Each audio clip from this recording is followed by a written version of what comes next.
and just that we're going to start with Vpea, and then we're going to move on to Vpua. Yeah, thank you. I'll go first.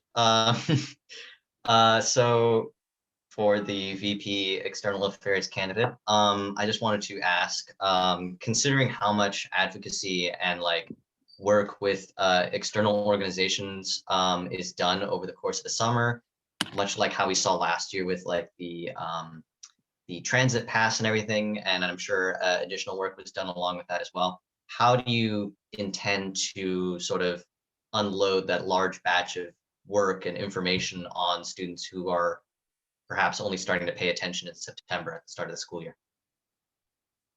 Okay, whenever you're ready. Yeah, I think that's a really good question. And I think first it does have to do a lot with that constant communication during summer, because some students will be paying attention. And so I don't think that, it'd be fair to kind of leave those students in the dark. So kind of in my platform, I talk about, monthly video updates, newsletter updates, so students constantly know what's going on. And I think the VP comms team did a really good job with that this past school year. And I would really like to see something like that carried on throughout the summer. And then as far as, coming back to campus, obviously a lot of things are going on, like orientation and everything like that. And so I think that having, an initiative where we are breaking down, from month to month what happened, like what advocacy asks were ongoing, what wins, happened, and how that will impact students going on into the school year. I think that just clearly laying that out through social media, through, monthly newsletter updates at the beginning of the school year would allow students to kind of know what's happening. Like you said, a lot of students kind of just check out in the summer, which is completely fair. But I think that something like that would, allow students to just kind of catch up quickly on what's going on without having to, do extensive research online. And that's also something that could be relayed on the USC website, where you could honestly just go and like see from month to month what happened, so that students are aware of like that summer advocacy work.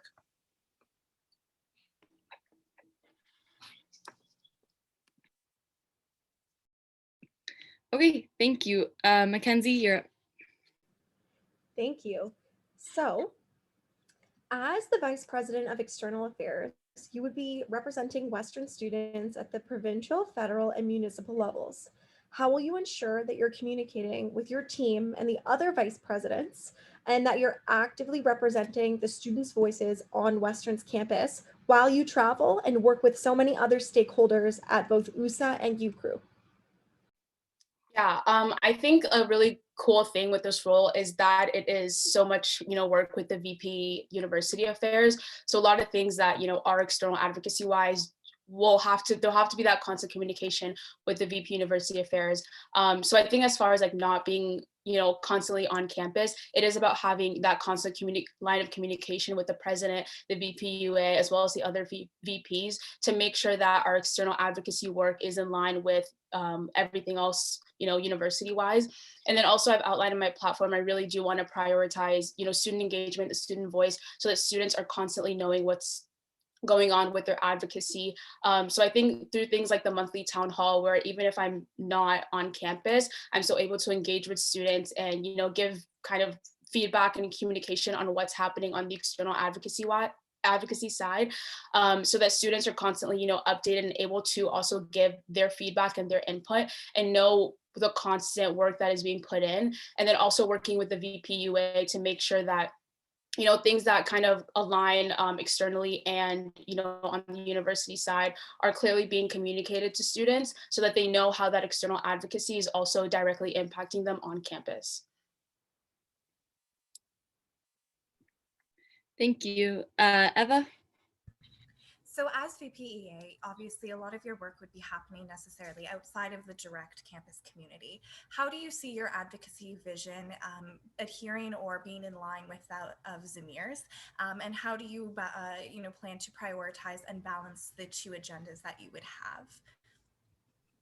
Yeah, that's a really good question. And I think that would, come down to at the beginning of kind of the term, being able to look at, both of our platforms and, see those areas that cross over, but then also discuss areas that maybe I might have my platform that he doesn't, and he might have on his platform that I don't. And really look at it from like the student side perspective and see, what needs to be prioritized and what basically just work together to determine those priorities and the things that need to kind of be at the forefront of our advocacy work. So I think that will it will come down to, you know, working together and, you know, just like negotiation and communication to figure out the priorities that we need to set out for the year. And I think that I'm a pretty easy person to work with. And I've worked with Zamir in the past on Social Science Council. So I think that, you know, that'd be something that would be kind of easy to go through. And then, you know, if, you know, some bumps do come up, it is about, you know, prioritizing that student voice, getting student feedback on the advocacy that students need, and just making sure that the student voice is really put first, because advocacy is about amplifying the student voice rather than speaking on behalf of students. So I wouldn't want anything like in my platform or in his to kind of override that student voice. So making sure that we are getting feedback on the priorities that we set forth. Thank you. Mackenzie? Hi, sorry. As I'm the current Vpea, I'm going to have a lot of questions tonight. So oftentimes, as the Vpea, you will be working with politicians who may have fundamentally different values from you. How will you approach this? Yeah, and I have worked with politicians in the past that I completely disagree with on certain things. And I think that what it comes down to is going into those negotiations, going into those meetings with my fundamental asks, and not letting like morals or anything like that kind of infringe on that.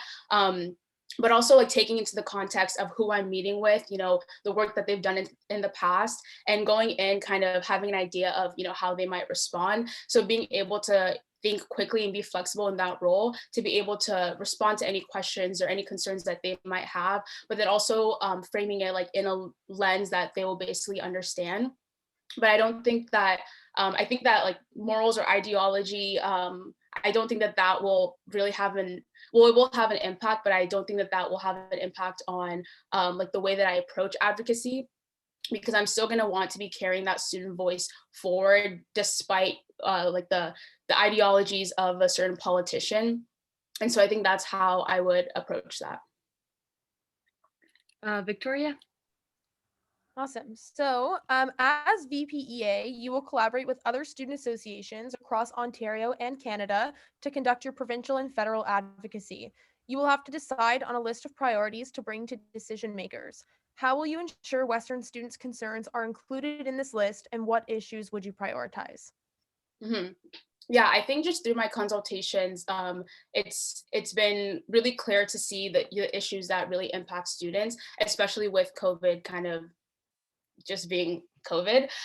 So I think, you know, things like financial support for students is definitely a priority for me. Experiential learning, work integrated learning are also priorities that have come out from consultations that students are really worried about and want to see, you know, amplified. What was the first part of your question? Sorry. How will you prioritize that Western students' concerns are included in the priorities that you will advocate on provincially and federally? Mm-hmm, yeah, so I think just even kind of like baseline, the platform is really very student informed and solely informed from consultations, but then also being able to, you know, reassess priorities throughout the year with different things coming up, because you can't really predict what will happen, like as it happened with COVID. So just making sure that there is that constant student engagement, constant student communication, and being able to reassess my priorities and, you know, what I've set out for the year to make sure that it is constantly student informed, rather than just like blindly going in with a platform and wanting to get everything on there done. I think it's kind of about having that constant, you know, student engagement. And I've outlined that in my platform through like monthly town halls, but then also through monthly meetings with faculty counselors and presidents, to make sure that we are constantly communicating, you know, getting update on advocacy, ongoing advocacy, and then also advocacy wins and future advocacy, so that they're able to take that back to their constituents and get that feedback, and then also bring it back to the USC, so that there is that transparency and that open line of communication that can be carried out into the external side. Thank you. Mark, you're next. Awesome. Thanks, Eunice. One of the big roles that the USC plays is obviously within USA and UCRU itself. So I was curious if you were planning on running for a leadership role within both groups, and why or why not at both levels of provincial and federal. Yeah, I'm definitely planning on running for leadership roles on both USA and UCRU, kind of in consultation with the USC executives for next year, and then also obviously pending council approval, because obviously, you know, Western and the USC has had a strong involvement with USA, and we saw Mackenzie as the chair for UCRU this past year. So I definitely want to maintain those strong relationships and make sure that, you know, the voice of our large student bodies continues to be upheld on those, you know, high provincial and federal levels, and that, you know, we're able to really carry Western's presence throughout those organizations. So the answer is yes. Cam? Great, thanks, Megan. Hi, Eunice. So next year, there is a possibility of both a federal and provincial election to occur, and the responsibility of Get Out the Vote partially falls within your portfolio alongside the Vice President Communications and Public Affairs. So how will you work to ensure that student issues are considered by all parties in the upcoming election, and that students are consistently civically engaged throughout next year? Mm-hmm. Yeah, so I think just to answer that first part about how I will ensure student voices are prioritized basically in the different parties, that definitely just comes down to carrying through the student needs that are basically, you know, outlined, and assessing these different platforms and different policies to see how they will affect students and what we can do as the USC, as the external portfolio to address those, you know, issues, and then also look at, you know, our own advocacy priorities to see how they align and what needs to be advocated for, and what students, you know, what students need basically from those different parties. So obviously we know that different parties, you know, they have different ideologies. So basically just, it would take assessing the different platforms, different policy points, and seeing what needs to be done on the student side. And then as far as mobilizing students, I think Future Majority is an organization also like here in London that did a really good job of like trying to mobilize students in the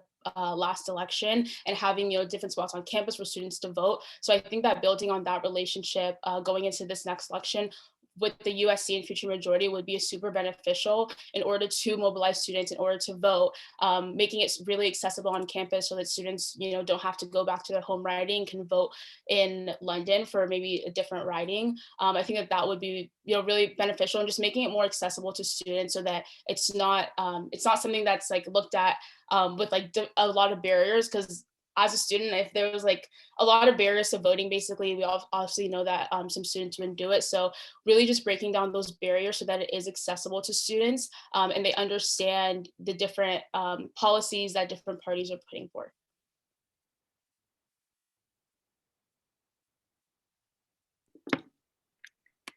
Thank you. Matt, you're up. I was going to say, I think Cam and Mac were before me. If that.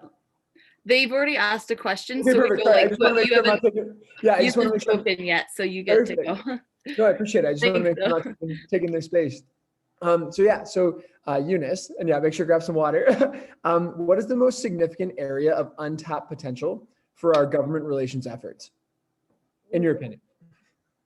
Okay, significant area for untapped potential. And I can repeat it as well if that's helpful. Yeah, do you mind just expanding a little bit so I understand the question? Yeah, of course. So in terms of should he be elected as VP External Affairs, what is the area that you think is most untapped in our efforts of government relations, and where would you like to pursue it most in terms of which area do you think we haven't explored as much in your opinion? Mm-hmm.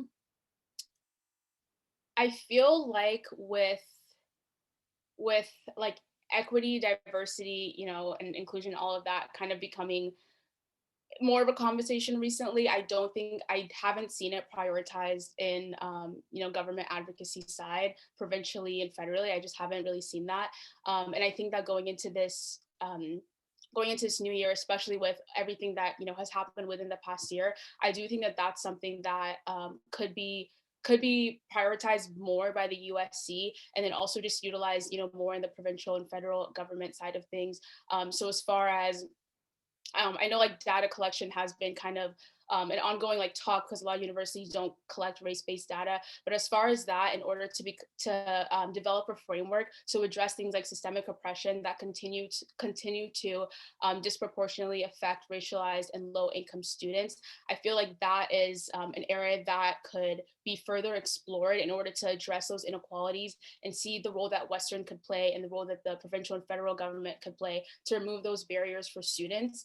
because I personally just don't believe that that has been much of a priority. I think that it's been talked about and it's been maybe implicit in some advocacy asks, but I don't think that it's been more explicit and prioritized to the level that it should be.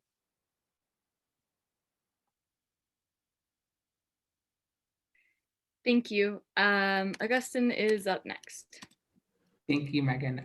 Eunice, I really enjoyed your platform. A question that I have for you is that I really liked your financial aid section in particular. I just wanted you to kind of talk about your international student framework, and I thought that was really cool, and I just kind of wanted to hear a little bit more about it. Yeah, sorry, I thought I was muted. Yeah, so obviously talking to a lot of international students, it's clear that there isn't that regulation on international student tuition. So it's hard to be able to predict, what you're paying from year to year. And what that has done is put a lot of financial burden in terms of planning, because you can't really predict what your tuition will be from year to year. And then also in terms of affordability. So I think that creating a framework where there is that regulation on international tuition as far as like a percentage from year to year, I think that would what's the word I'm trying to looking for? That would positively affect international students so that they're able to financially plan from year to year and not just be kind of surprised by their tuition rates. And I think that that's something that domestic students currently have. And I don't think that international students should be excluded from that. And then also just talking to a lot of students, it's clear that it's not really fair, the fact that, Western Canada are constantly looking for increased enrollment for international students to come to Western, but then, when they're here, there isn't really the opportunity to work and get that experience if they're looking to stay within the Canadian workforce. So I think that expanding things like Canada Summer Jobs, Career Ready Fund, so that international students are actually able to qualify for those and gain valuable work experience that they can then use to further their options within the workforce. I think that would be very beneficial. I don't think that these are things that should only be available to domestic students, because we do have the international student population here, and a lot of international students do choose to stay within Canada. So this shouldn't be something that it prevents them from finding further work after graduation. Okay. Thank you very much for your answers, Eunice. So that's all of our time for the Vpea. I'm gonna keep this list in case we have any extra time at the end. And then the list I currently have will be the people who can start then if we have any extra time, but we'll also have time for questions at the AGM. Okay, so we'll move on to Vpua now. Just give me 1 minute to get reset here.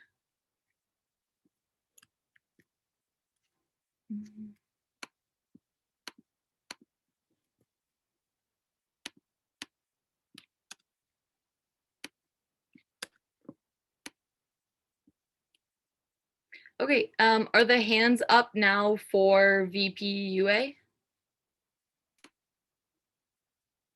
Yeah, okay.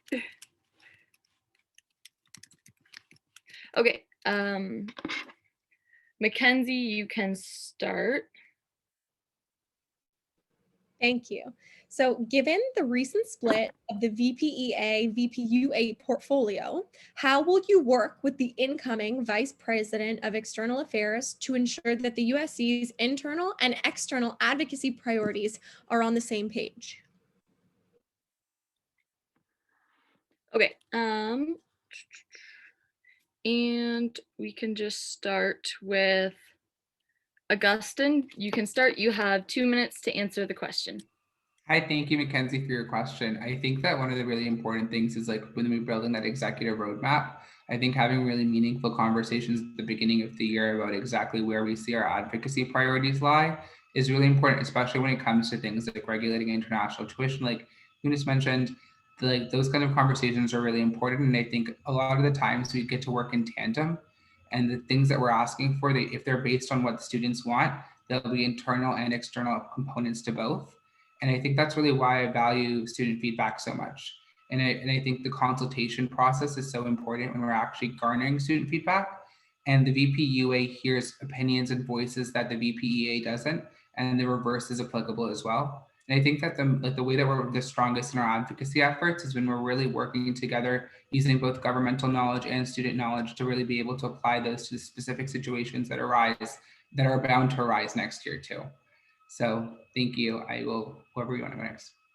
Okay, yeah, so we'll just go alphabetically. So Hava, you're up next. For sure, thanks. Yeah, that's an excellent question. And I think something that's really important is at the beginning to sit down and talk about goals, to talk through kind of like our goals, our priorities, what we learned from consultations walking in. And I think that needs to be a regular ongoing conversation to kind of look at, especially at the beginning, a big picture of the different areas of support that the UA and the EA can provide to students, and making sure that we're covering, almost like covering all of our bases. There's a lot of ways that we can be supporting students both in tandem in the same general area, working with the university and working externally.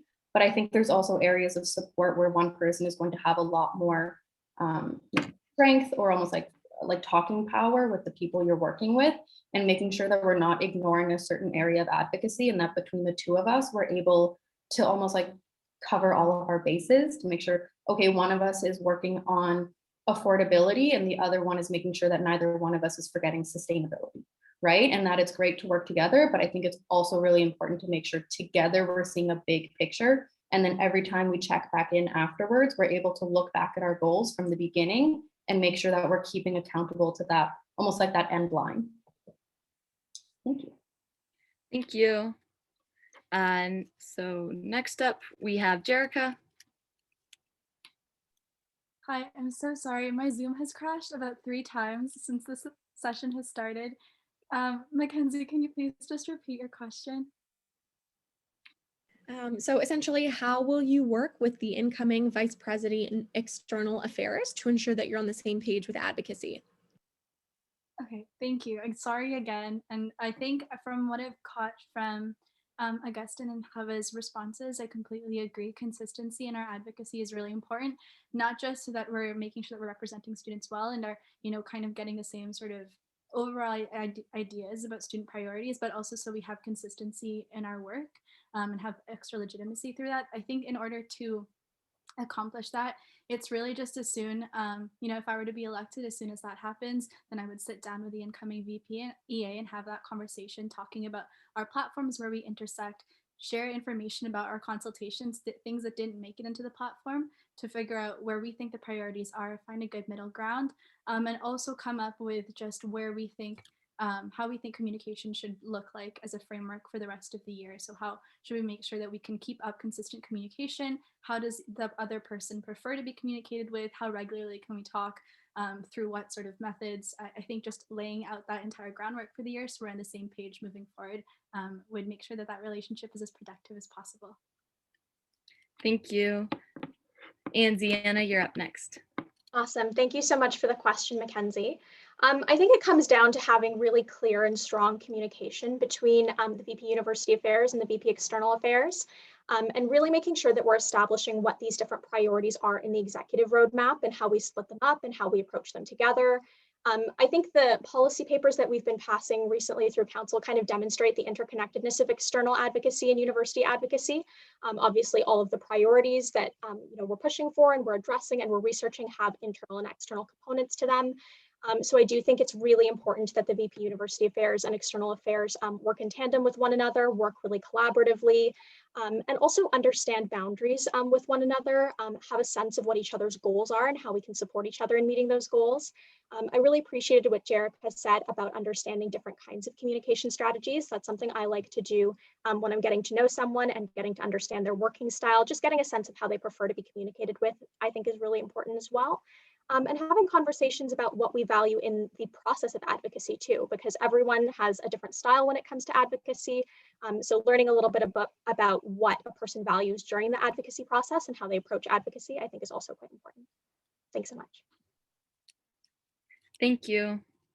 Okay, so our second question will come from Ethan, and we will have Hava answer first this time. Okay, super. So I just wanted to ask to all candidates, given that the Vpua collaborates with so many other stakeholders and USC exec especially, one can assume that like eventually conflict may arise between them and another exec member, another person they work with. So given that conflict may arise, how would you as Vpua approach resolving that conflict quickly while also minimizing the impact, the negative impact that it might have on your work? For sure, thanks. I think you're right that conflict is definitely always going to arise, especially on a team with so many people.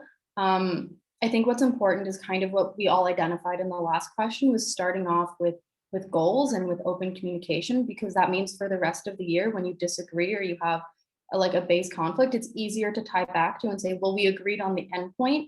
We're just disagreeing on like the path or the method of getting there, and just having an open conversation of, well, why do you think that it works that way? Here's why I'm thinking it works this way. And almost like looking at, have we tried any of these avenues before? Have we encountered success or problems and barriers in different ways? And just having that open conversation, because what I think is important to always remember is that we have the same end goal. And then that means there's a way for us to get through it because we're landing in the same spot. I doubt that we're all gonna like look and sit down together and have a just completely different goal about advocacy for students. Generally speaking, long term, we're all kind of working towards the same place, especially as an executive team. So I think just remembering that and having that be like the guide of the conversation and talking about just the method of getting there, and like trusting your team. Like if a team member turns to you and says that I've tried it this way before, I think this is the way to go about it. Like trust that if it's an area you're not as confident in, or if it's something new for you, and then expect that trust in return. I guess like that's part of working as a team, is acknowledging that you're not always going to have the right best way of going about things. And like that's how you breed that trust and that collaboration to be able to move forward. And I think something else that can be acknowledged is that it doesn't just have to be everyone working in a silo, right? So like if I'm sitting down and me and one of the other executives disagree about a way about going about something, but it falls under both of our portfolios and it's something we can both look at and both start doing, it doesn't have to be just one of us like working alone on it, right? We can very much help each other and bounce back and forth. So I think that's also important to have as. Okay, thank you. Next up is Jerica.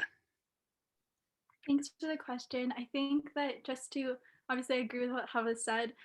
So to add more, I think I just want to make a distinction between personal, like not personal, but conflicts with other students, like within the USC, and then conflicts with administration or like a university body. So I think within the USC, what Hava said, I'm completely agree with. I think I actually love talking about conflict resolution. Some of the things I always think is really important to know is that when you're trying to resolve a conflict, you start off with a question instead of kind of assuming the guilt of the other person and doing something wrong. Try to understand, hey, why is this happening? If you agreed that they were going to do a particular task, like why is this not being done? Is there something going on that's a barrier from you for completing it? I think also that conversation that we talked about at the beginning of the year to kind of lay out not only preferred methods of communication, but also expectations on both sides of what you bring to the relationship, so that later on, if conflicts do arise, that you can call back to that conversation, be like, hey, we talked about this at the beginning of the year, so I was just wondering, what exactly is happening? What's stopping you from completing this thing that you've committed to do? I also think that especially with people that we have personal relationships with, because we all inevitably work with friends within the USC, that's an additional conversation to have at the beginning of the year. How are you going to make sure that you have boundaries between your personal relationship and your professional relationship and navigate those conflicts? And that's going to vary depending on the relationship. With administration, I am well versed in conflicts with administration because I dealt with a very resistant administration when I was in the arts. And so the way that I would just approach that is to just make sure that to have an in-person conversation and understand what their priorities are and be able to speak to those and how we inevitably just actually come from the same place. I think I'm running out of time because Megan turned her microphone off, so I can stop. You have 10 seconds. Okay, next up we have Ziana. Awesome. Thank you so much for the question. I think Hava and Jerica both beautifully articulated the importance of that relationship building at the beginning of the terms that we would all come into if we're elected. I think it ties really nicely to our last question in that it's really important to proactively mitigate conflict by having those really strong relationships, talking about what our boundaries are. But when, conflict does inevitably come up, I think it's really important to be receptive to different ideas. One of my high school teachers told me this, and it always really stuck with me. I think it might be from some book that I don't know the name of, but she told me, seek first to understand and then to be understood. And that's always really resonated with me. So that's definitely how I attempt to approach conflict. And also just understanding that different people have different kinds of expertise and people have expertise that you don't necessarily have. So really just being open-minded to those different perspectives, I think is really important. But another tactic that I find works really well when people have differing opinions about how to handle something is to go back to the strategic plan of the organization. That's something that I've taken up, in my capacity as HUCSC president, when my executives and I have had differing opinions on how to handle something, because at the end of the day, we're here for students and we're here to fulfill the mission of the organization. So I think it's really important that we just sort of remember to ground ourselves in those goals and the way we've articulated those goals in our strategic plan. Thank you. Augustine, you're up next. I think everyone else said a lot of really great points. I just wanted to kind of acknowledge that relationships are really tricky. They're these really complex mechanisms of how we are able to relate to each other. And I think a lot of the times I carry a lot of privilege into the rooms that I walk in, and I need to acknowledge that. So then I like to use that approach when I'm ever communicating with anyone, because I think it's so important to recognize how we're coming across to each other. And really taking, I like what Luciana said about listening to people, because I think that's a really important task, is to understand where people are coming from. And knowing people who are working in the USC, it's most things are coming from a student perspective, and we're listening to different student perspectives. So really seeing what aligns with our overarching goals, I think is really important. And seeing where people's strengths are also matters a lot. And maybe the things that I'm good at aren't necessarily the things that other people are good at, and the reverse is true as well. So really framing things in the context of where do we see our skills, where are our ideas coming from, and where does this conflict come from? And then also recognizing the way that we communicate where we're coming from also matters, and use the language we use matters. And we have to avoid things like using accusatory language or using you language. I always try to say I, and that I feel this way. And that way it's we really aren't assigning people with blame, and you're able to have a really productive conversation, because you're not talking about something someone did. It's about where you're coming from is.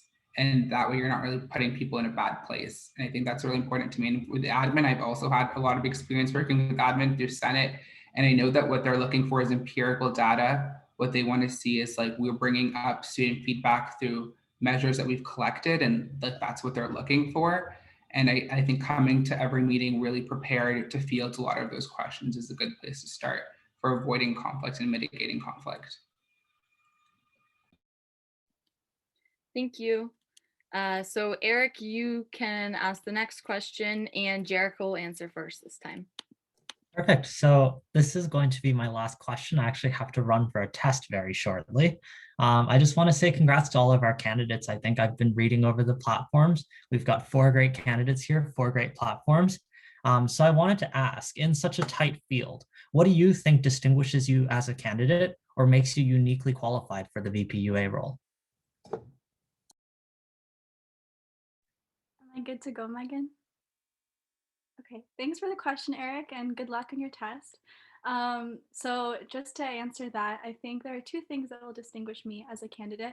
One is the approach that I'm taking, that I am hoping to revamp the role a little bit to take on some more independent projects using USC's own resources, or working with new different levels of the university rather than just sort of administration, to create more immediate tangible change. The other thing that I think differentiates me as a candidate, and that I'm personally really proud of in regard to my leadership experience, is just that in all of the organizations that I've been with, because I tend to go back to the fundamental questions, I feel like I've been able to make significant notable shifts regarding the culture and the structure of that organization, so that it leads to more logistical, positive results. So for example, when I was Arts and Humanities president, our council was previously very programming focused. And in my year, I switched that to a very advocacy democratic focused organization. So that meant I completely revamped our voting procedures, not only making votes transparent, but also just making sure that all students could vote in the elections. And I also made advocacy a focus by revamping our academics portfolio, implementing personal land acknowledgements. When the whole situation with the Wet'suwet'en community was happening, we had a discussion about it with our council and what allyship looks like for our organization, especially as we are in a majority, like mainly predominantly white institution. So I know that this is less concrete, but something that I'm really proud of is just, I think, my leadership character and the kind of long lasting change that makes in an organization, because I always go back to the fundamental questions of what is advocacy, why are we here?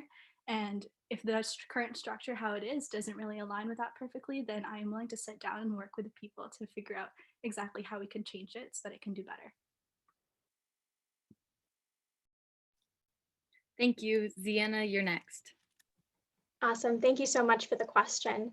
I guess what I would point to that sort of differentiates me is that I do have university level advocacy experience as the president of the Huron Students Council, and I do have experience being the principal student representative for an entire campus. And in much the same way the USC Vpua champions student voices in a variety of committee meetings, the HUCSC president has the opportunity to represent student needs on over 20 different boards and committees within Huron. So I'm used to navigating those high stakes spaces. I'm used to routinely meeting with administrators, with faculty, with community stakeholders. So these are people like the president of the university, the VP University Growth, the provost, and more, in order to communicate student needs, in order to lobby for changes, in order to make recommendations. And I think other things that differentiate me as a leader, I really want to utilize an approach to advocacy that combines both this professional relationship building with community-driven solutions. I think there's so much power in students coming together to express how they feel about a particular issue. And this is a tactic that I've leveraged in my capacity as Huron president this year. You guys might have seen we host things like town halls in order to give students an opportunity to voice their concerns directly to administrators. And I think as the portfolio that is responsible for developing university advocacy priorities on behalf of students, the Vpua portfolio really has a unique capacity to be the USC's touch point with the student body. So that's something that I'd really like to explore. And I guess the last thing that I would say that I think is characteristic of my leadership style is I think it's really important to be an empathetic leader, to be a kind leader, to locate yourself in the systems of privilege and oppression that we're all mired in, and to have that self-awareness as we approach decision making, because it does influence, the decisions we make, and it does influence the kind of leaders we are. So yeah, I'd say that's the things that sort of make me stand out as a leader. Thanks so much for the question. Thank you. Augustine, you're next. Thank you so much, Eric. A question, I think the way that I approach leadership is also really different. And I think that that's kind of grounded in the fact that I've never really, before third year, I never really saw myself as a leader. And I had a lot of imposter syndrome when it came to like recognizing like leadership. I never could see myself in that position. I always like used different words, and I wasn't able to really like grasp that. So I think like when I think about leadership, I think about it in a really different way. And I think a lot of students resonate with that, is that like leadership is a really loaded word. And it sometimes makes us feel like we're not qualified to do things. But I have had to really give myself a lot of pep talks over the last couple of months about like why I do qualify for this. And I have experience with both academic and student experience advocacy. I was on the Senate before I was on the USC. And that was a really useful tactic for me to like learn firsthand about academic advocacy and be able to speak to people on Western's campus, specifically administrators and other group leaders, about where student gaps are. And I was able to chair a working group around accessible learning at the Senate. And that to me was really important because I really do care about accessible learning. But being on Senate, I realized that I wasn't able to really engage with student experience the same way that people on the USC were. And through my role as a USC counselor for social science, I've made it a conscious effort to actually meet with constituents and hear their specific feedback. And that's kind of how I've approached my advocacy at the USC. I've been able to pass motions. I sit on all 3 working groups of the USC. So I think I have a really good understanding of where student experience needs are. And I was able to really hone in on those specific skills. And I think what Ziana said about, really making sure that we're kind and compassionate leaders is also a really important thing. I've always use a person first method when it comes to how I talk to people. And I really focused on like really building strong relationships with people through my consultation too. Because like people are people, and sometimes when we look at them as just student leaders, we like miss that part about them that makes, you know, a relationship so unique.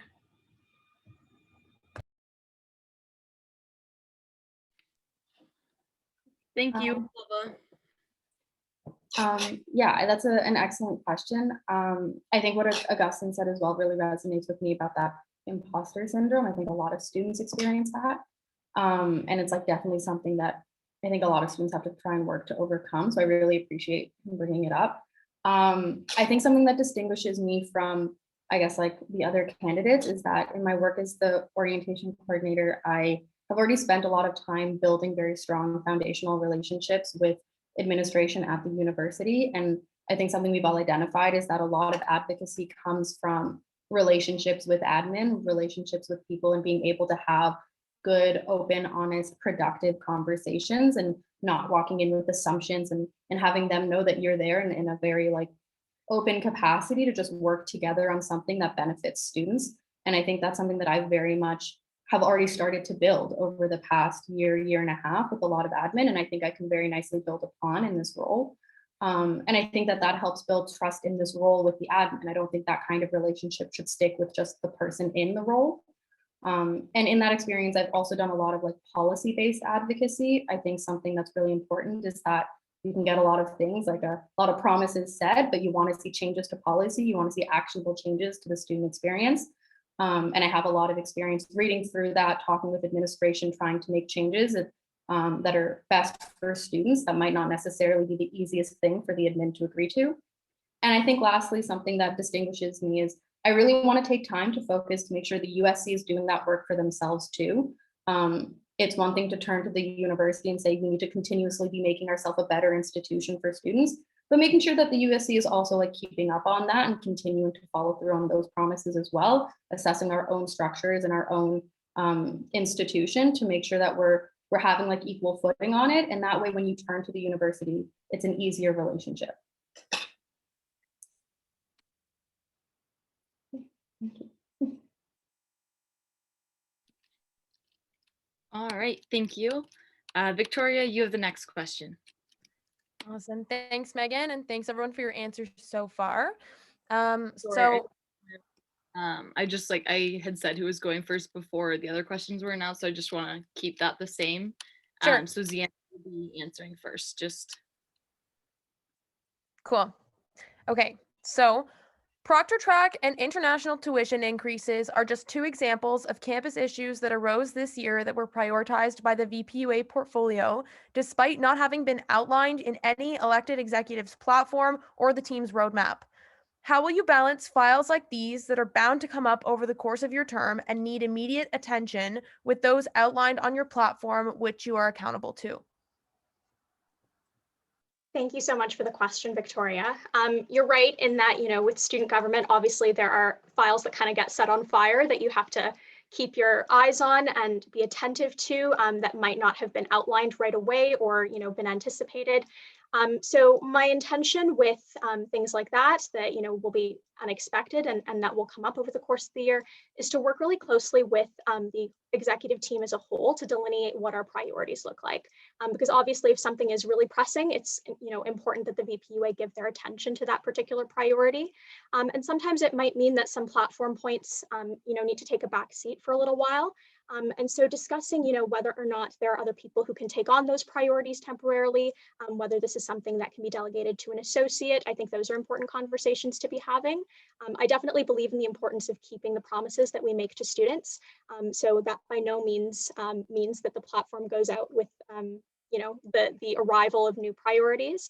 But I think it's just about, you know, discussing with the team how to handle those crises when they come up and understanding how other priorities might be able to be delegated to different people. thank you. Augustine, you're next. Thank you, Victoria, for the question. I think that it's really important to remember that we're here to serve students, and that student feedback piece is really important in allowing students to make the decision about what they need to see action on. Like I know with Proctor Track, we experienced like student outcries about exactly what they needed to see done.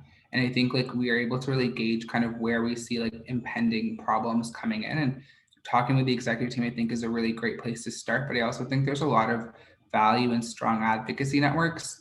because other student leaders are going to have opinions too, specifically at those roundtable discussions, where we can have those really nuanced discussions about where do your constituents want to see, where do you see these problems coming from, and having those like really in-depth conversations about like what do students actually need to see happen, and like not limiting that to just executive members. I know as a student, I've always felt like I had an opinion, I have something to say. And I know that there are a lot of people on campus who are like that, and actually listening to those opinions, I think, is really important when it comes to making decisions for the student body. And that's why I think like when things like Proctor Track come up, things like international tuition come up, it's really important that we are prioritizing exactly what students need to see happen and address the fact that there are necessities before we address anything else. And like look at like, is this something that impacts you on your day-to-day? Is it something that's going to impact your ability to progress at Western? And if we look at things in the context of students, I think we're able to make like really informed decisions that are backed by student voices.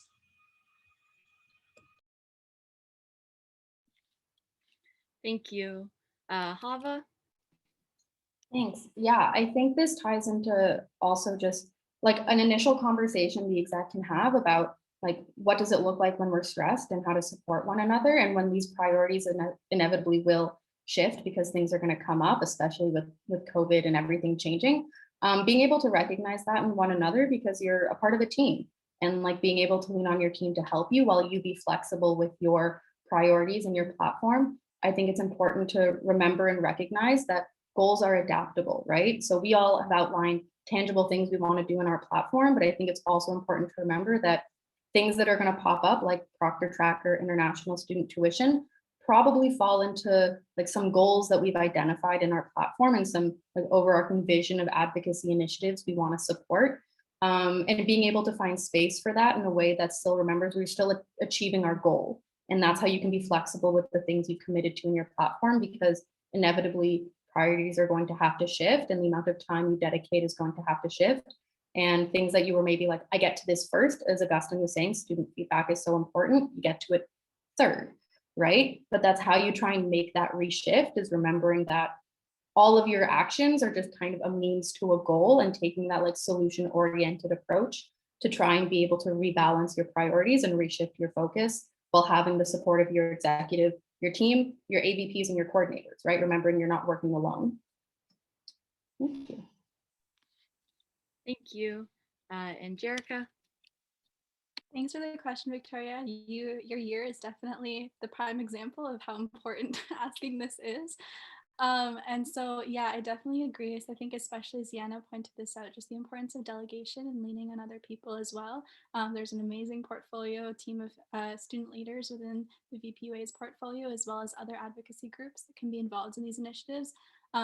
But one thing I will also note that I think is really important is that as these come up, I think it's really important for us to be transparent about how the advocacy process is changing. So for example, on my platform, I've committed to doing a platform review at the end of each semester, just pointing out what my progress is on each of my points, which ones are completed, which ones are in progress, and which ones are not going to be completed in my term, and why.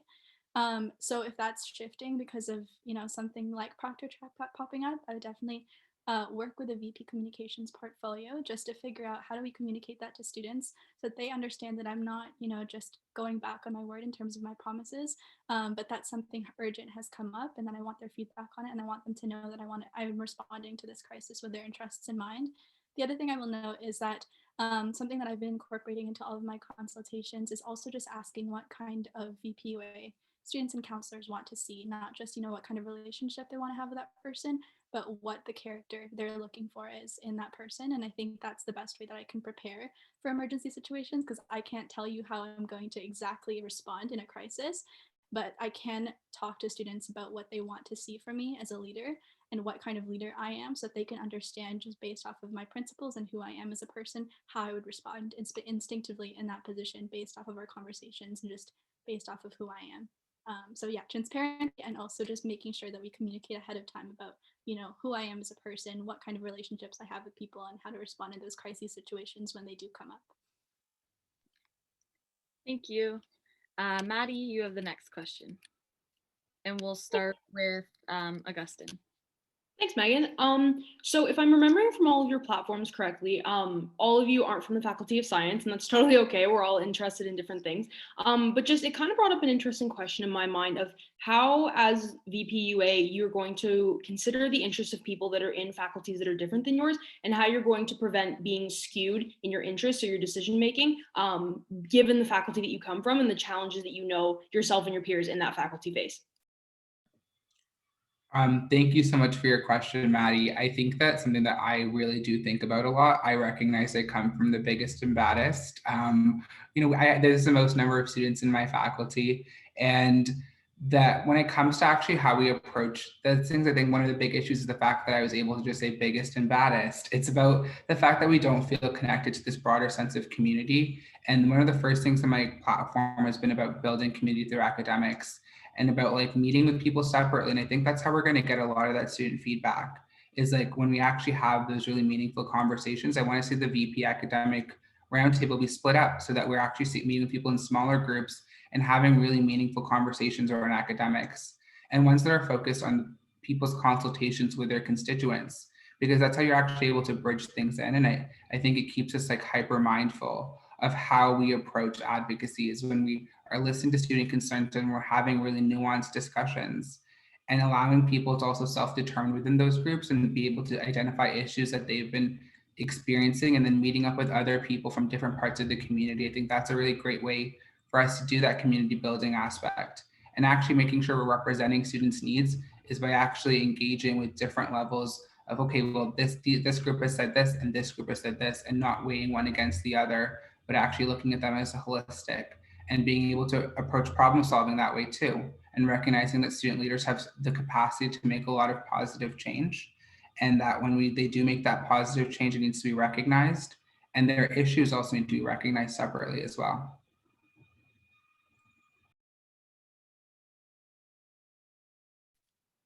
Thank you.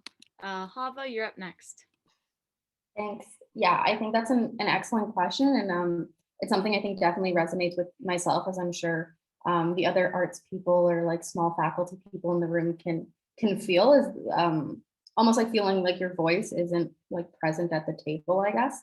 And something I wanted to point to is, in my consultations, I noticed a lot of times faculty presidents or counselors just kind of saying that they had ideas and they had projects, but they didn't really know how to like go about doing that. And they felt uncomfortable kind of just reaching out because they thought that what they were doing wasn't important enough.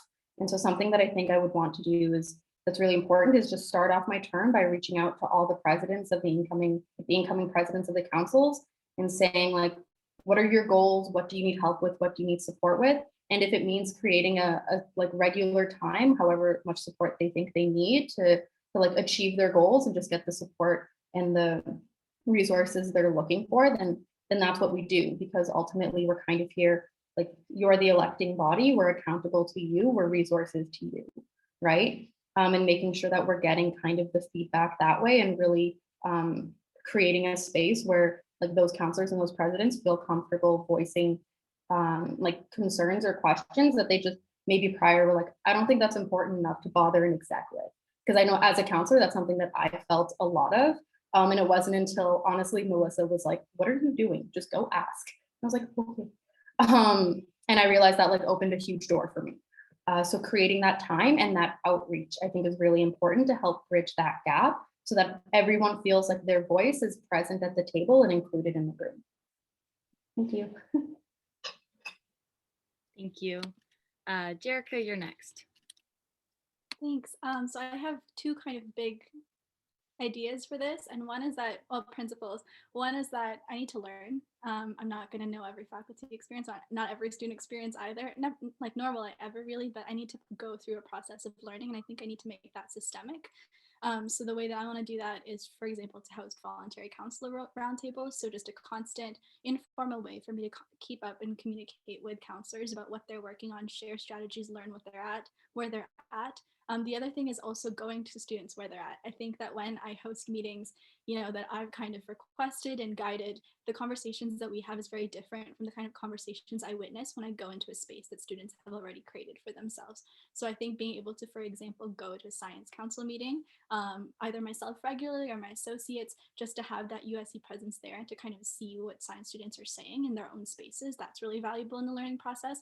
The other thing that I will say is I'm never going to be an expert, no matter how hard I try, no matter how hard I learn. How hard I learn, is that a thing? I'm never going to be an expert, and that means that, like Hava was, I think, pointing to, that means we need to uplift the people who will be experts, and that means the science counselors on the USC. So that's why I also want to create advocacy toolkits, advocacy training sessions, maintain consistent communication with them, and loop them in and give them more opportunities to be involved in the advocacy process, to bring in that science perspective that I will just never reach to the same level that they have. So those are, I think, my two approaches to it. Thank you, Ziana. Thank you so much for the question, Maddie. I think what I would refer back to is what I mentioned earlier about seek first to understand and then to be understood. Everyone has sort of touched on, the importance of listening and the importance of consultation when we're making decisions on behalf of a constituency that we might not have lived experience in. And I really want to echo that. I think it's so important that the Vpua be really, really grounded in consultation, be really grounded in feedback. Something that I've committed to, that Hava sort of spoke to as well, is making it a priority to meet with the presidents of each constituency as we're coming into these roles, to kind of understand the scope of what advocacy work each of those councils wants to take on, learn from each other. I really want to attend faculty council meetings as much as possible as well, and really leverage those Vpua roundtables as well in order to get constituency specific feedback on things we might be doing, but also disseminate information back about what the Vpua is doing. It's definitely important to work on behalf of students and to collect that feedback, but it's equally important to communicate back to students the work, excuse me, the work that the Vpua has been doing. So there is kind of that two-way communication. I guess the other thing that I would point to is I have in my platform that I really want to support working groups on council as well. Our working groups do a lot of really significant and important internal advocacy work. And I'd really like to see the Vpua have touch points with the working groups so that working groups feel as supported as possible as they're doing this work. And yeah, if there's something that is a priority for a particular constituency, seek first to understand and then to be understood, make meetings with the people who have expertise in these areas, and then, work together to find a collaborative solution as much as possible. All right, thank you.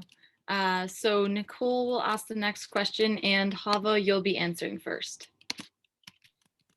Hi, my question is, what is the biggest and most common issue that came up during consultations, and what are your plans to resolve / combat it? Thanks. Wow, I guess the biggest would be like COVID, like online learning. Sorry, it just took me a second to try and remember, I guess, like an all-encompassing theme. I think generally speaking, anything like online learning related, the amount of coursework students have now just as like a regular expectation. Students were upset with only synchronous classes or only asynchronous classes. It was like all of what's fallen into just that we've had to rapidly adjust this year. And I guess I would say that the way I would approach that is just like honest and open conversations with the dean's offices and with the vice provost, and working on Senate to try and address what's happening. From what I've understood, there's been a really good response to when like the dean's offices are provided with almost like an open letter of recommendations, just kind of saying, these are best practices of what we've noticed over the year. I know that's something that Victoria has done this year and like has been well received. And I think trying to continue on that, we found something that fosters a good environment, a good open communication with them. Because when it comes down to it, professors have a lot of autonomy over what they do. So really just trying to not make it sound like we're forcing their hand, because I don't think that's going to be met with a lot of like, oh yeah, let's just do that. And I think just having it be more of a like, students are noticing, we're noticing kind of deal, and an encouragement. And then trying to empower students and make them feel comfortable to reach out to their professors, to be like, hey, maybe let's not do weekly forum posts because I have a million of those. Is it okay if we do this instead?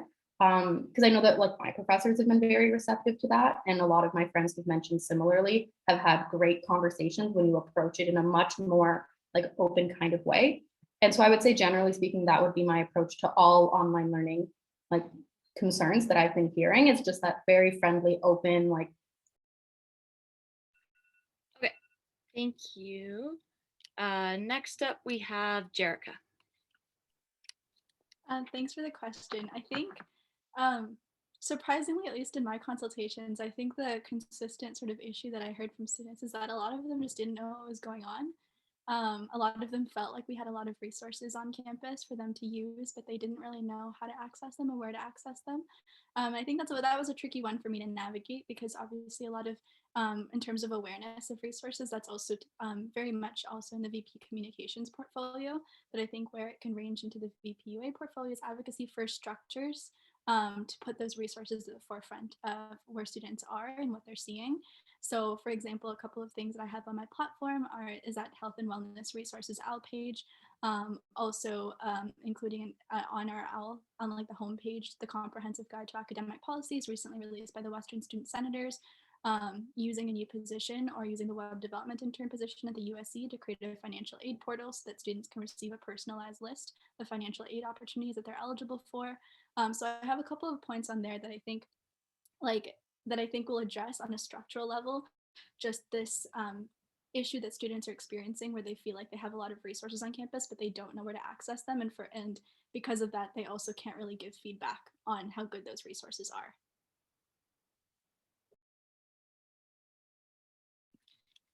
Thank you. Ziana, you're next. Thank you so much for the question.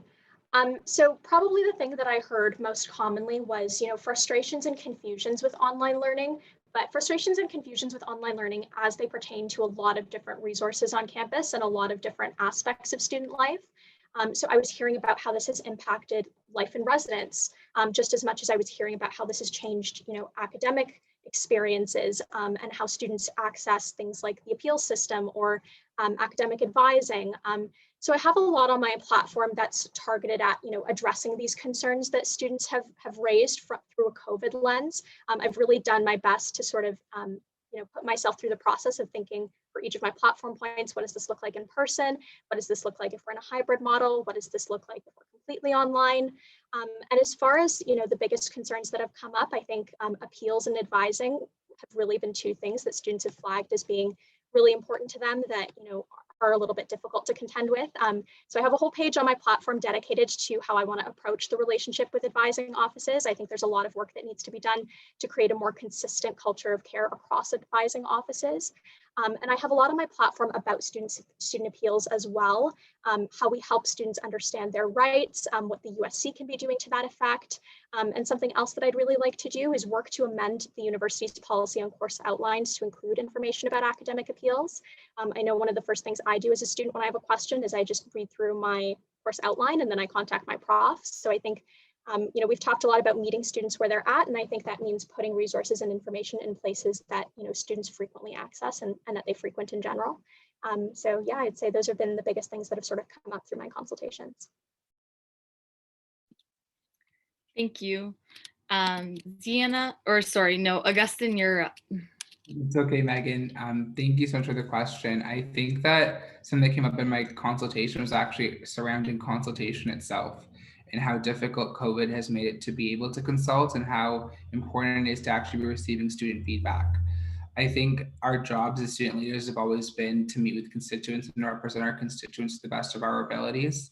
And that really does come from student perspectives. And it's been a difficult year for consultation, but I think it's always been a struggle. Consultation work has never been easy. There needs to be programs and sets in place to actually make sure that our student leaders are trained on how to consult. And that's what something I focused on with the professional development piece, was about actually making sure we're training our counselors on how to consult effectively and training people in faculty council as well about their abilities to consult and like what is their responsibilities with consultation. And then recognizing also there that for students to actually come to bring us with like their concerns, it's really important that we're compensating them in some sort of regard about how their stories are coming to us. And it's an important piece for engagement as well, I think, is like really being able to reward student feedback and also compensating people for those sensitive stories, because sometimes we're in our consultations and we don't realize that we're making someone share things that are really personal, and we deserve to be able to be compensating students for those really personal stories. And I think that's a big thing that came up, because when it comes to the university level advocacy, it doesn't really mean a lot if it's not backed by student opinion. And it's been our job as counselors. I know that at some point, all of the candidates have been a counselor. It's been our job to actually bring that student feedback to the USC. And that's kind of what executives expect of us, but it's also like what we expect of them is to be able to take our consultation and make change. And I think that that's something that I've been talking to a lot of folks about, and I think it's really important to me personally. Thank you. Okay.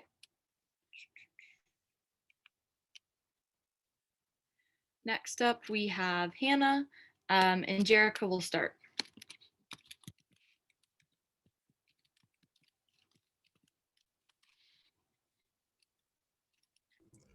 I think Hannah might have popped off, Megan. Okay. You can probably just go to the next one. Sorry, Megan, sorry to interrupt. I'm actually asking Hannah's question for her, if that's okay.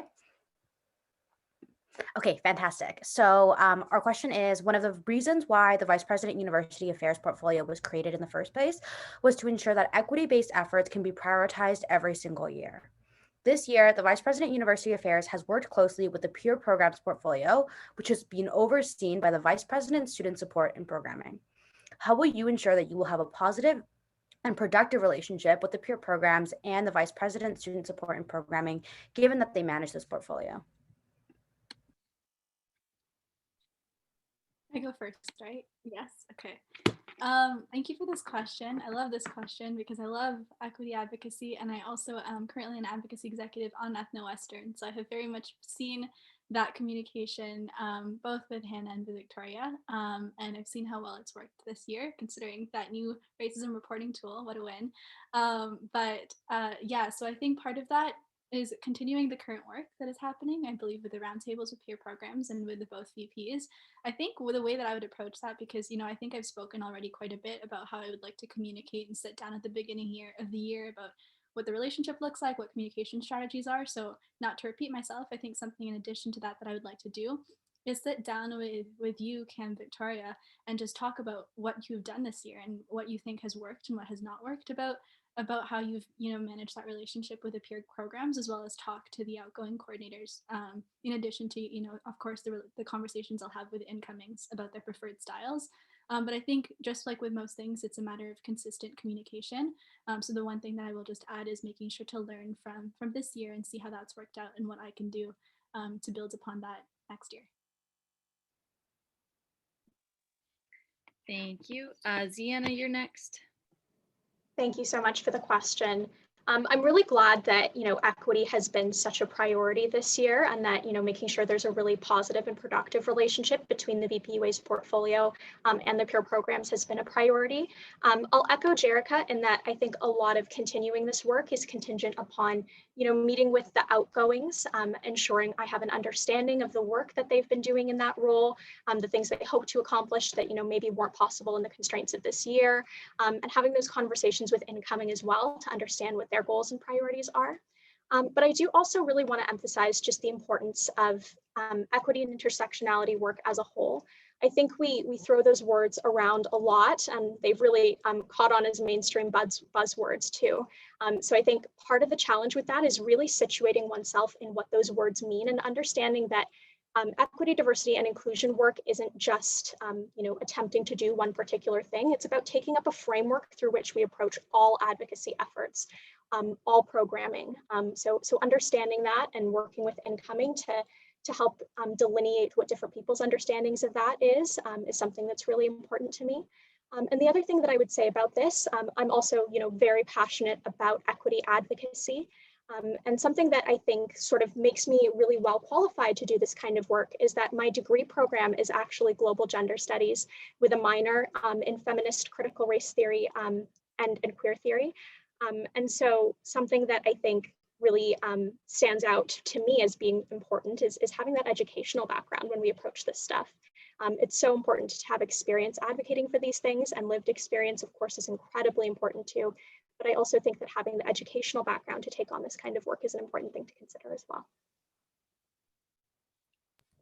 Thank you. Augustine, you're next. Thank you so much for this question, Cam and Hannah. I think that something that I really do resonate with is equity-based advocacy. I have had a really great opportunity this year to get involved, and I was able to actually attend one of those meetings with Hannah and Vic, where we were able to consult with peer programs, and I did that through the anti-oppression working group, and I thought that that was a really meaningful discussion. I think that that kind of discussion should continue to happen across campus because peer programs do contribute so much to the work that we do. And like meeting with them regularly and seeing kind of what advocacy asks they want, because a lot of the times, especially for groups like Enviro Western, they kind of feel that they're boxed in to just doing work surrounding like events and programming, but they have been collecting a lot of data and knowledge surrounding like equity work as well. And I think that connection is really important, and seeing kind of where they want to see asks. I think that's going to be really instrumental in being able to actually do advocacy that's surrounding equity. And I think that, I think it's really useful that we also recognize that when it comes to how we're approaching advocacy for groups that aren't traditionally been really supported at Western, a lot of that messaging needs to come from people within those communities, and meeting with those people and listening to their concerns and having them be key decision makers is also really important. And recognizing, like, I want to recognize like my positionality in that too, is like that I definitely do carry privilege. I know I said it before, but I think I have to, like, it's really important for me to recognize things like that. And I've had the opportunity over my undergraduate career to really engage with things like that, because I have to be really critical of myself, especially because I know that I hold privilege and that can make other people uncomfortable. So having those meaningful discussions is the way that we're actually able to do advocacy work that's reflective of student need. Thank you. Next up, Hava. Thanks. Yeah, that's definitely an excellent question and a really great intersection to point out between the portfolios of the exec. As someone who's also one of the advocacy executives on Pride Western this year, I definitely did see that tie in a lot. And it's something that I've actually explored in the process of putting my platform together, was speaking with the coordinators to understand how they found the new structure. This was very new for everybody, given the new nature of the Vpua role. And I think what's important is to take a lot of their feedback. A lot of them like having that tie-in and would like to establish it in a little bit more of a firm sense. Not all of them loved falling within like a programming pool. So being able to create clearer lines, but also understanding that not all coordinators like want the same thing. They're all trying to build community, but in different ways, and that we shouldn't necessarily be doing like a one size fits all kind of solution for all of their like concerns around like how those tie-ins happen and how they reach like formal conclusions. And I think this is also an excellent place to be tying in compensation for consultation, because we need to recognize that all of our coordinators are students, and we're asking students to be kind of building this community and using a lot of that like volunteer time and work to put all this together. And really recognizing how much from like an executive level we're asking for their involvement, and that we're able to then support them on the back end afterwards to make sure that they feel happy and supported with this structure as a whole, and really just like work with the outgoing coordinators, VPSSP, Vpua, like everyone involved to put something together that like everyone is happy with, understanding that we're kind of working with an old framework in a new system. So sometimes it might take kind of moving some parts of the system to make sure it fits a little bit better. Thank you.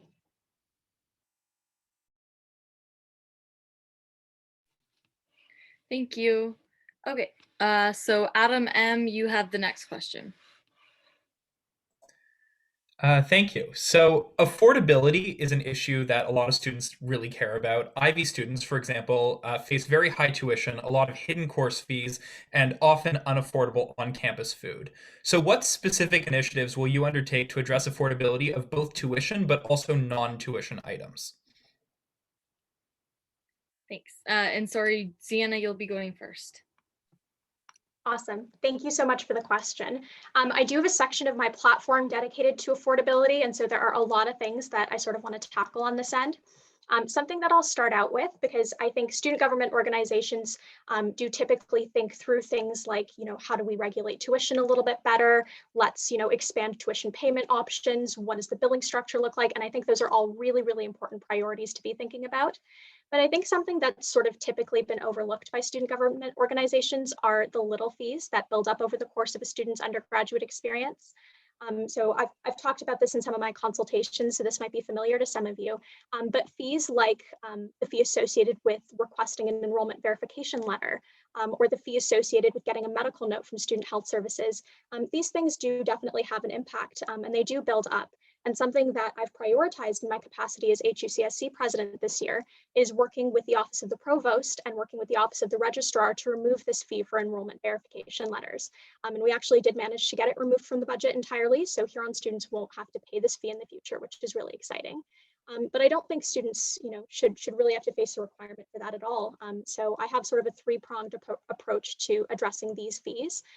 I'd really like to leverage this first win on Huron's campus with Western administration and approach these fees from a place of anyone who has access to financial assistance doesn't have to pay them, given that the university can sort of do a cross-reference there and ensure that people who are on financial assistance don't have to pay those fees. And then in the long term, advocate for the removal of these fees entirely. So that's something that I would sort of point to as being a priority of mine within the platform. There are other things on affordability that I'd really love to talk about. Transforming the current student awards portal, which is outdated and a little bit difficult to navigate, into a search tool which can match students with awards, bursaries, and scholarships that they are eligible for, establishing a student opportunities fund, working to increase access to open educational resources. So there's a lot of things that I want to tackle affordability-wise. And yeah, I invite you to take a look at my platform if you want to learn a little bit more, and I'm always happy to have a conversation about some of my other affordability priorities. Thank you. Augustine, you're next. Thank you. There's actually also a section on my platform about financial aid, and I think that this is something that will be on all 4 of our platforms. So I kind of wanted to dive into like the role that policy plays into that, and like developing a policy in conjunction with the Office of the Provost is a really big priority of mine, because I think we need to be given like to students like a comprehensive tuition breakdown, like where is your money going? I think that really does help students in the short term, because now you know, okay, well, this is exactly where my money is going, but also reallocating a tuition payment schedule to make tuition payment monthly, bi-monthly, or quarterly, so they're able to find a schedule that really works with your distinct needs. And then also disclosing to international students tuition increases and capping percentages for increasing annually. I think that's really important, and those all come directly from a policy paper that we were able to write, that Victoria's team and Mackenzie's team wrote this year. The other piece there is I also think it's really important that we're centralizing scholarships and we're making sure that students are automatically considered. I think that that's something that's really important, because you probably do qualify for something you just never knew. And at other universities, they do automatically consider students for scholarships. So I think that's a really important thing to do too. And working closely with the Office of the Registrar to make sure that that can happen is something that I personally care about. And to speak to Ivy specifically, I know that when you go into a degree, you come in with your high school marks and you have that kind of initial scholarship, but I would like to see the development of a midstream multi-year scholarship, which would really reward your progression and growth within your degree. And I know for Ivy students, that means like going to Ivy, you're going to have a different kind of growth mechanism and like being able to reward students for that kind of growth. And as a student who does come from, a QT BIPOC background, I recognize that BIPOC students, international students, and LGBTQIA+ students have really different interactions when it comes to being able to access financial aid, and when it comes to being able to deliberate between financial need. So a big part of that is really recognizing. Thank you. Next up, we have Hava. Hi, thank you. Yeah, I think that question touches on something really important, which is that affordability isn't just tuition fees. This is very much something that I know many students, like myself included, I'm sure many people on this call have encountered, which is that, tuition payments are, of course, very important. Payment plans are very important to advocate for. And I think it's something that a lot of us have identified as important advocacy initiatives. But even just like the little things add up like crazy, like the late penalty when you don't pay your tuition. And now you have it's like, oh, you couldn't afford it. Here's an extra $150 you need to pay and to hold on all of your accounts, right? Like that just feels like disproportionately unfair for students who can't afford their tuition. But even just things like a paperless curriculum. I don't know if you've ever tried to add up how much you spend on printing, but it's a lot. especially if you're in a paper heavy faculty where you're printing essays or readings or assignments all the time. So working to alleviate stress in those areas. But even just with the hidden fees like associated with each individual program or faculty, working with the faculty councils, because a lot of them are starting great advocacy initiatives to address those. And it's just that they're very resource poor to be able to like really mainstream that and continue it in a meaningful, long lasting way.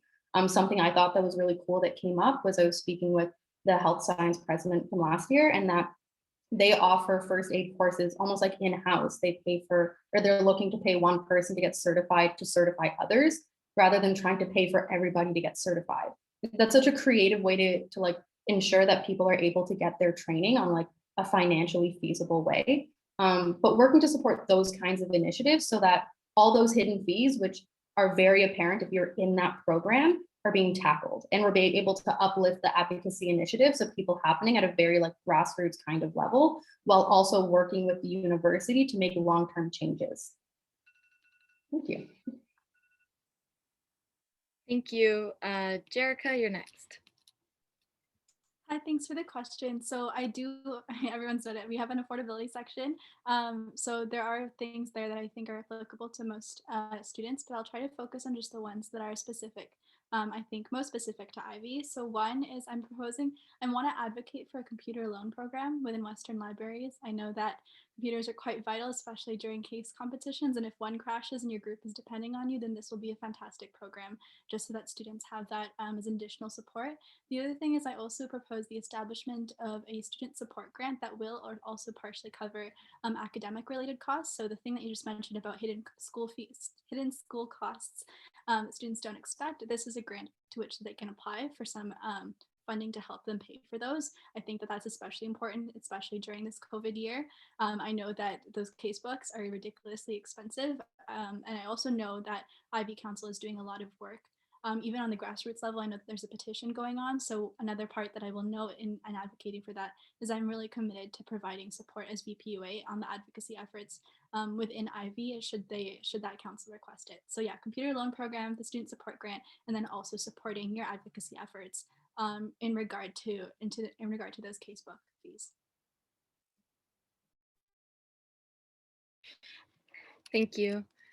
So the next person to answer the question will be Augustine. And the question I received via message was, what is an advocacy decision the USC made this year that you did not agree with? Why, and what would you have done differently?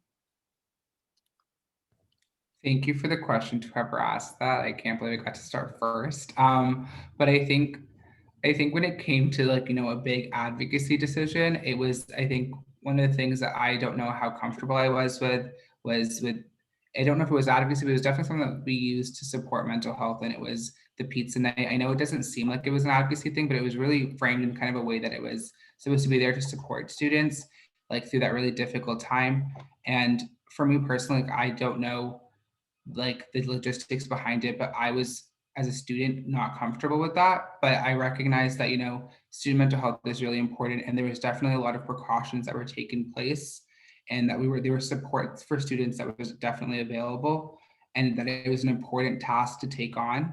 So I'm glad that for students who wanted something like that was something that was supported. But I know for me personally, that was something that I would not be comfortable going to, and there was no requirement to go. But I think just like in terms of keeping our community safe, I didn't personally feel super safe.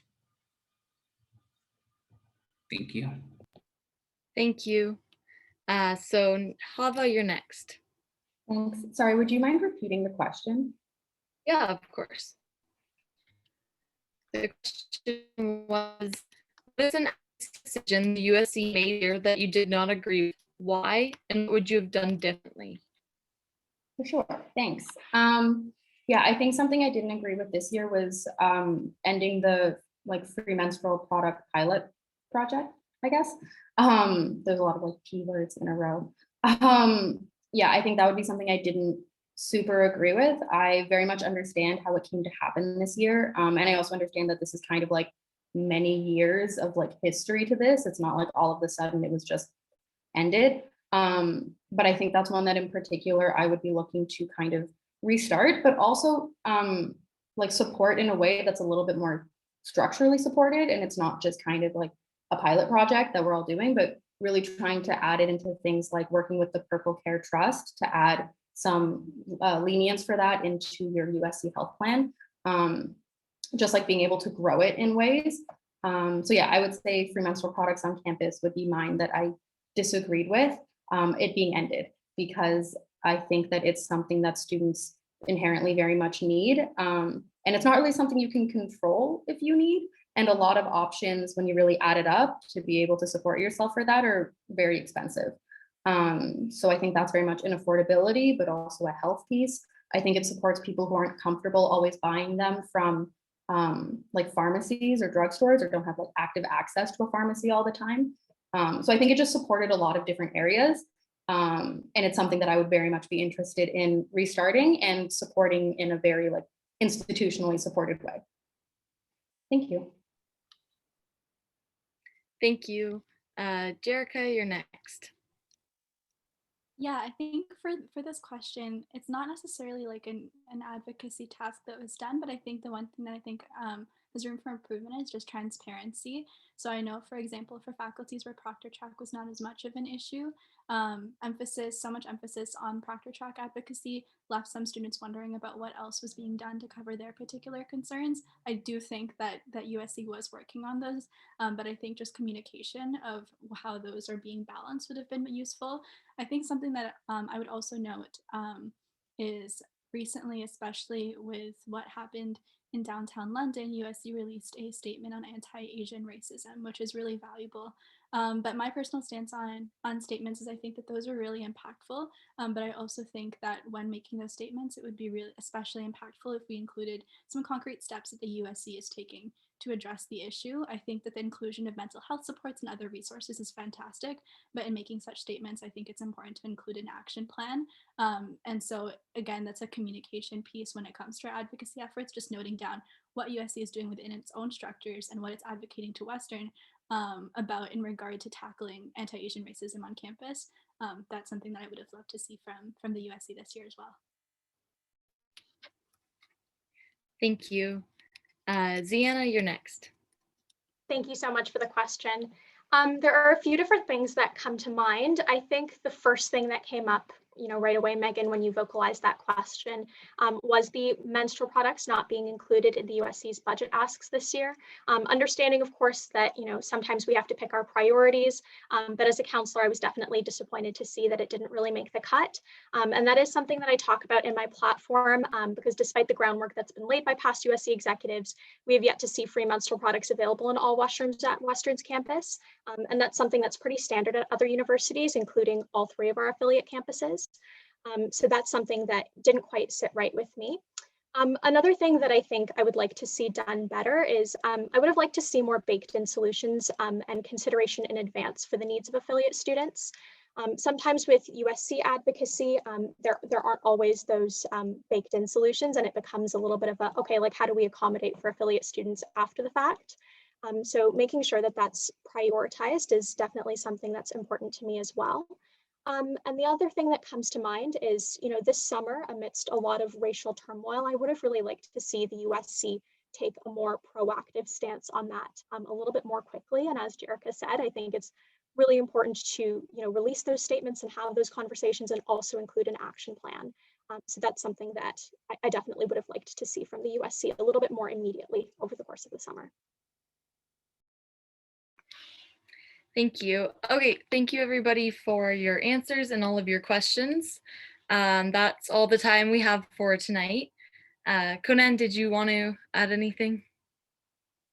I just want to say great job to everyone who participated. And if your question did not get answered today, we will have more time at the AGM. And you guys can also reach out to candidates individually if you have questions for them. But that's it for tonight. Hope you guys have a great night. Thanks for having us. Thanks for having us. Bye, everyone. Thank you so much for your time, everyone. Thanks. Bye, everyone.